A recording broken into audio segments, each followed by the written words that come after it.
welcome everyone to the Wheels Museum. It's a beautiful day today, and we have many children coming in. We have the University of New Mexico coming in, art department, and very busy. But our most exciting thing today is we have our volunteer, Joe Vandenberg, who, you're looking at me very seriously, has a fairly new volunteer here, but a very, very exciting story to tell. Very interesting. He's very humble, and when he came in, I didn't really know all these things that he's going to tell us today, but it's a lot of fun and very exciting. So, Joe, tell us, for 20 years you've been doing a wonderful hobby. Tell everyone what you're doing. Well, I'm a collector of die-cast cars. I guess about 30 years ago I started collecting what they call dealer promotionals or dealer promos. The Ford Motor Company, the Chrysler, General Motors, and the dealer promos are primarily salesman samples. And so during the 60s, the plastic car companies started to put together cars that a salesman would show potential customers, perhaps 3 or 4 different colors, and if the customer bought a car, then the salesman would give the kids the model car. And so that was, I started collecting those about 20 years ago, I guess. I was always a modeler. When I was a child, my dad owned a small hobby shop and a bicycle repair shop and so forth. So when he had to babysit me, he'd give me a little model kit to put together, and so that's kind of how I got started in the hobby. Once I retired, I started collecting the die-cast cars and some of the promos. Of course, then they become collectibles. Sure. So in the die-cast cars, I'd buy inexpensive ones during the pandemic and kind of started the modeling, thing again. And so I was always interested in railroads because part of what my dad sold in the hobby shop was model trains. And so he had a layout at home, and he'd let me put buildings together and things like that. So I've always had that interest. And I came here primarily because my neighbor, a new neighbor, volunteered to come here. He's a carpenter. And so we came down here, and I knew about the Wheels Museum because it's one of the museums we would bring relatives to visit when they came, and so I just fell in love with the place. You got the model train layouts, you got model kits here, the Albuquerque Model Car Club, and so it was kind of like a new adventure. I'm so happy coming home. We're thrilled to have you. We're absolutely thrilled to have you. Thank you. And one of the things you're doing that is really incredible is you're helping us sell some of the model cars that we have that are extras, or you're repairing them and you're selling them. So could you tell people a little bit about that? Maybe someone wants to donate something. And along that line, I just had a phone call this morning from a very good friend, and there was a death in the family. And in the will, it called for us to get 2 Rolls-Royce models. Oh boy. So the brother is bringing them in today with some Rolls-Royce books. So now we're going to have Rolls-Royces at Wheels Museum. But if you would explain a little bit about how you sell on eBay, and how if people are interested in helping donate to the museum, they have something that you're willing to try to get that on the market. Well, I guess about 10 years ago, I would buy Danbury mint and Franklin mint because they're 1/24th scale, and that's what we have in the gift shop, and those are very highly detailed, for that size. And during the pandemic, I kind of expanded into buying those, that were broken, that I could fix up and maybe repaint them into a NASCAR, stock car or something like that, because they don't make those. And so that gave me, something to do. And I have a collection at home is probably a couple of dozen collectibles and a couple of them are rare because they're made mistakes on the cars, and so once you realize that, you kind of look around for those, and they're worth 2 or 3 times the regular cars. That's and interesting. so I mean, there's errors like that are collectible, and of course you got a model car museum down here, and they've got tons of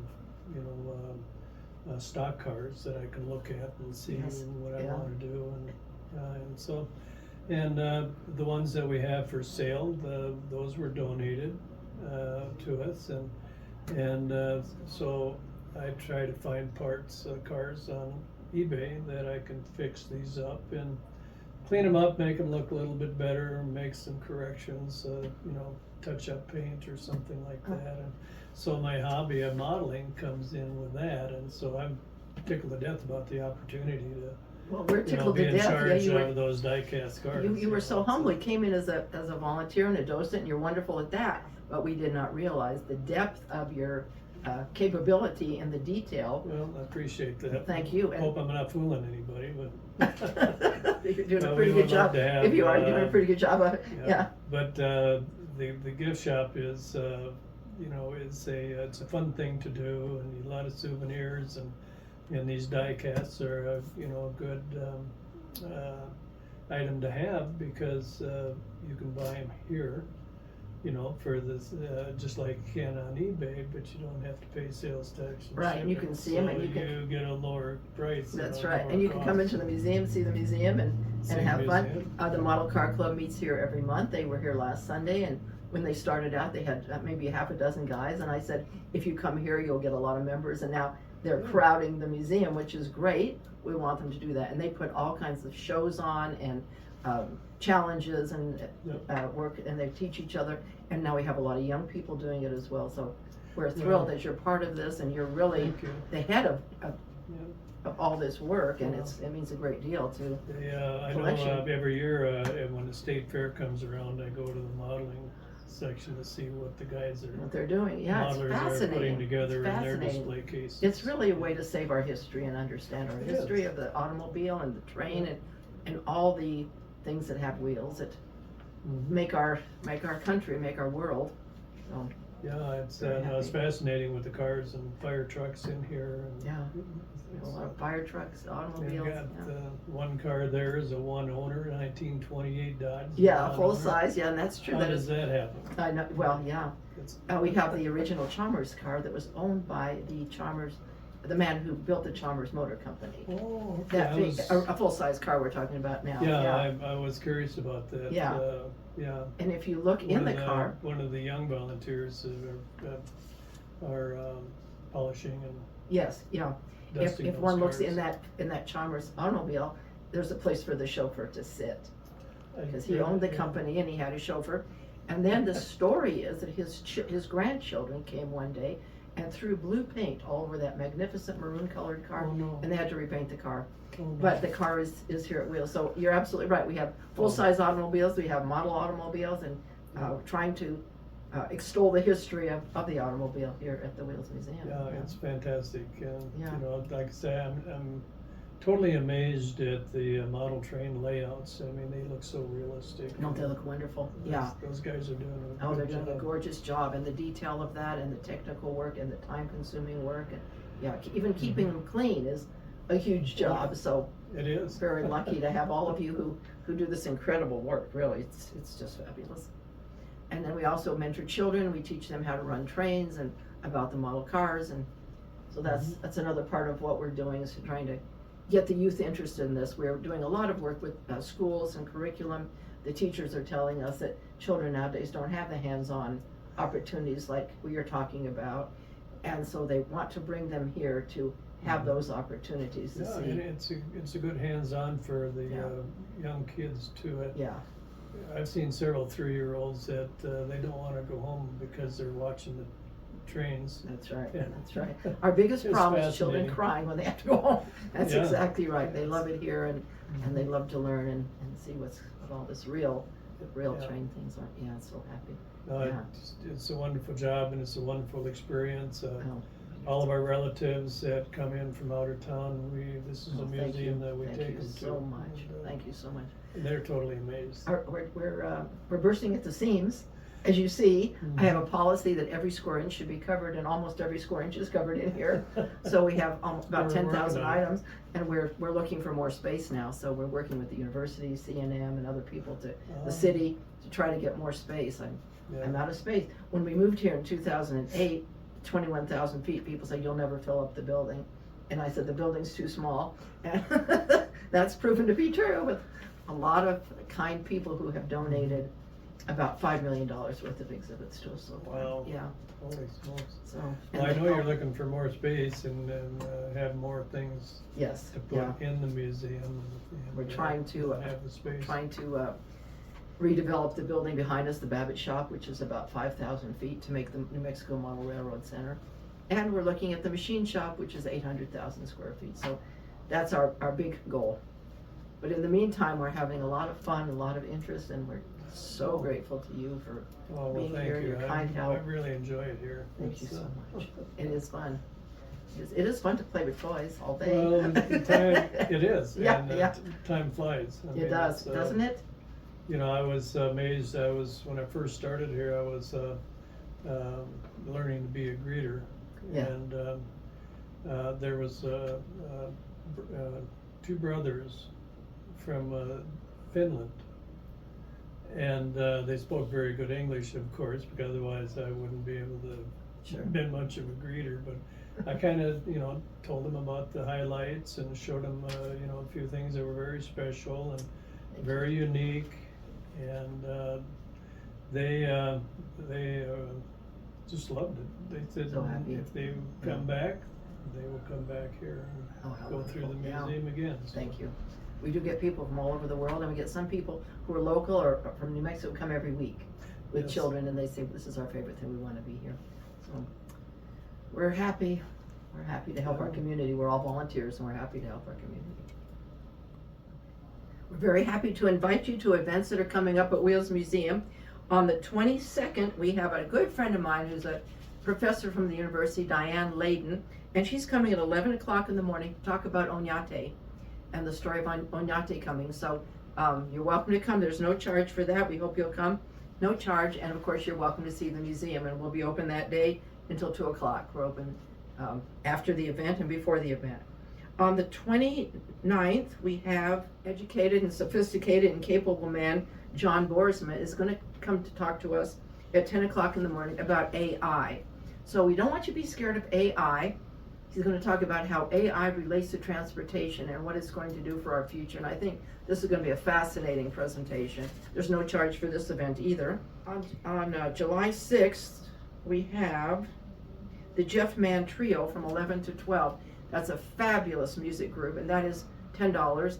We're going to have them perform in our front room. The acoustics are great. You're going to have a lot of fun listening to them. And again, a free tour of the museum. On July 13th, we have Ron Panebouf, who's going to speak about Hobey Baker. Hobey Baker was a very famous athlete in the World War I time, and he was a pilot, and he flew the Sopwith Camel. So it's not only Snoopy that flew that, it's Hobey Baker, and this is going to be a very important presentation about that time period. Ron is a veteran, and he gives many presentations for veterans and for groups that come in to hear about the history of the state and of World War I, and this is going to be a wonderful presentation by him. On July 20th, we have the Steve Cormier performing country music. That's $10. He's quite a famous actor. He was in Breaking Bad, Wyatt, Earp. So it'll be a lot of fun to meet with him and to hear his music. That's $10 on July 20th, and that's at 12 o'clock. On July 27th, we have an interesting thing. Hazel Lathrop is coming to talk to us about bus tokens. And that's a subject that you might not think about off the top of your head, but that's going to be a lot of fun and very interesting to talk about the history of buses and bus tokens. On August 10th, I'm very excited to hear this. This is about New Mexico markers. Phil and Roseanne Archuleta are coming at 11 o'clock to talk about the New Mexico markers. So if you're on the road, you see a marker, you might not have time to stop, or maybe you can stop. This is gonna be a lot about women and men who were important in New Mexico. So this way, you can just see it all at one time. It's 11 o'clock, there's no charge for that. So we hope you'll come. On August 18th at 2 p.m., Joel Alden White is coming to perform country western music. He is internationally famous. That's $10 a person. So we hope that you'll come and hear him and be with us. These all are very interesting and a lot of fun, and we are constantly developing events. So if anyone in the audience here has an event you'd like to be a presenter or know someone who would like to be a presenter, please call us. We're here to serve the community and teach the community and enjoy together. So thank you so much. And I really, really want to thank you, Joe. You're kind, you're gracious, you're experienced, you know what you're doing, and you're doing it. So that's what counts, you're doing it. Thank So you we're very very thrilled that you're here with us. And come in and meet Joe, and he'll give you a personal rendition.